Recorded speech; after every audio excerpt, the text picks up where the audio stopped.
비나, 저번에 중고차를 이용한 작대가 있다고 그랬잖아. 네, 수법이 어떤지 한번 시원하게 얘기해줘. 중고차 작업 대출의 수법은 결국에는 형님도 아시다시피 중고차 할부를 받는 수법이에요. 할부를 받아가지고 캐피탈과 연결을 해서 할부를 받고 여유 자금을 받는 수법인데, 그러기 위해서는 그 명의자의 한도를 조회를 해야 되고, 저희는 실제 구매하는 것처럼 딜러한테 연락을 해서 할부 한도를 조회를 먼저 해요. 그런 다음에 다들 아는 BMW 3 시리즈 아니면 벤츠 C클래스 일반적인 콤팩트 차들을 구매하고 나서, 그러면 한도 조회할 때 뭐 연결돼 있는 작업 대출을 하는 딜러가 있는 거야? 아니면 뭐야? 아니요, 저희는 실제로 구매하는 척을 해서 딜러한테 연락을 해요. 소비자인 것처럼? 네, 그럼 조회를 해? 네. 그리고 할부 한도를 조회를 해서 할부 한도가 나온다, 캐피탈 조회 한도가 나왔다 그러면은 이제 딜러한테 직접 가서 차량을 보겠죠. 그럼 저희가 기본적으로 보는 차들이 DB가 잘 나오는 BMW 3 시리즈 아니 또는 5 시리즈, 벤츠 같은 경우는 C클래스, E클래스 같은 경우가 있잖아요. 그런 차량들 위주로 고른 다음에, 그러면은 DB가 많이 터지는 차를 고르는 거야? 그게 목표고? 그렇죠. 왜냐면 저희는 최대한 한도를 끌어 모아야 되니까 여유 자금까지 생각하면은 최대한 DB가 나오는 쪽으로 알아보는 거죠. 일단 그러면 할부 조회, 그 다음에 DB를 그 할부 한도만큼 DB 높은 차를 보는 거네? 네네. 그리고 나서 그 차를 구매를 하는 거고, 네. 그 다음 구매를 한 뒤에는 이제 또 차량 담보 대출이 있잖아요. 차량으로 차량 담보 대출을 받는 거예요. 근데 그 차량 담보대출이라면 네네. 캐피탈에 네, 캐피탈을 사용함으로써 저당이 걸려 있어. 네. 근데도 담보대출이 돼? 일반적인 은행에서는 담보 대출이 힘들죠, 솔직히 말하면. 그러면 이제 업자들이 아는 개인 사채 쪽으로 돌리는 거죠, 차량 담보 대출을. 차담보대출. 네. 왜냐면은 대표님께서 말씀하신 것처럼 결국에 차를 구매했을 때 저당이 잡혀 있기 때문에 은행에서 정상적으로 대출을 해주지가 않아요. 그치. 네, 그렇기 때문에 일반 개인 4금융권 아니면 개인 사채 이런 쪽으로 가서 차량 담보 대출을 받는 수법이에요. 그러면은 차담보대출 업자들은 네. 저당이 걸려 있는데도 대출을 해준다? 그렇죠. 결국에는 어쨌든 그 차량을 본인이 가져가서 개인 렌트를 돌려도 되는 거고, 또는 아니면 그 차를 다른 데다 수출을 날려도 되는 거기 때문에.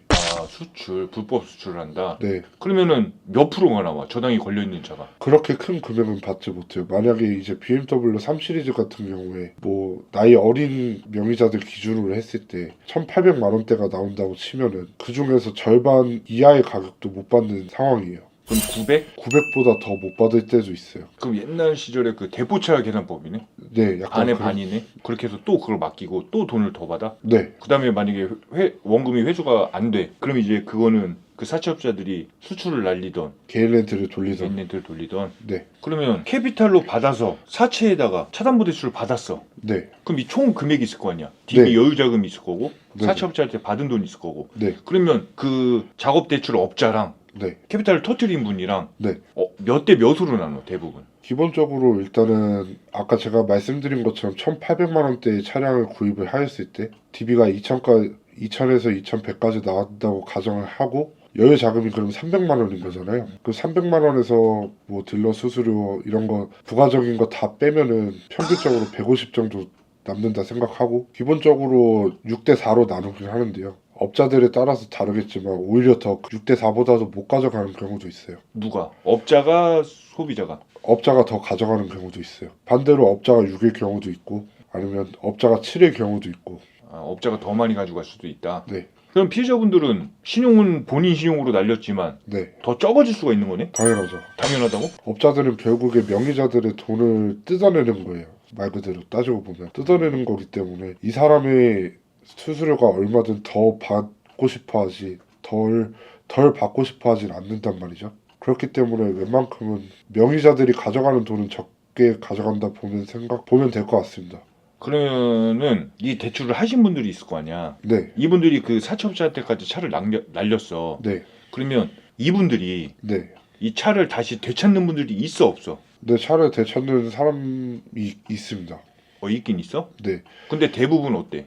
대부분 근데 포기를 하죠, 차를 되찾는 거를. 그럼 신용은 신용대로 날라가고. 네, 왜냐면 경찰에 신고를 못 하기 때문에. 내 채널에 영상이 있겠지만 네, 이와 비슷한 걸로 네. 고생을 하신 분들을 내가 봤거든. 이것도 막 강제 이전 꺾고 막 그러지 않아? 네, 강제 이전 거의 강제 이전은 거의 필수라고 생각해야죠. 필수다. 그러면 네, 영상을 보고 계시는 구독자분들 또는 시청자분들에게 네, 경험자로서 이런 걸 생각도 하지 마시라고 일침 한번 놓아드려. 중고차 작업대출 같은 경우에는 결국에 본인이 가져가는 돈은 적을 수밖에 없어요.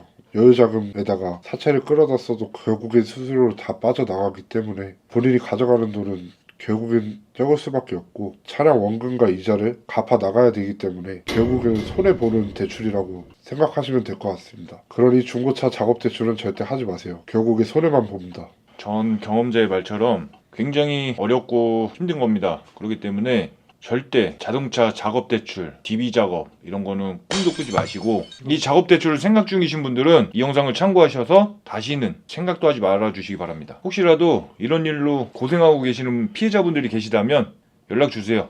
전 경험자가 아는 범위 내에서 대처할 수 있는 방안을 도움드리겠습니다.